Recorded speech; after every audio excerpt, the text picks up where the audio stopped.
सारी गाड़ी पेंट हो गई है ना सारी। ये अंग्रेज इंग्लिश बोलना पड़ेगा सुबह 5 मिनट के बहना में 5 मिनट प्रवेश करनी है पता नहीं कब पानी पीना हाथी साढ़े भाई मुंह च बनना है घाल चला ये काके ने पुछ केड़ा आया ये तो उसके पछू थी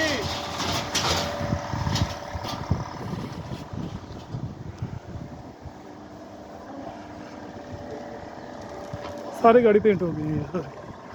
वाइट पेंट एट जैब जमील अख्तर प्रोजेक्ट्स। किते चलिए करना नाल मेरे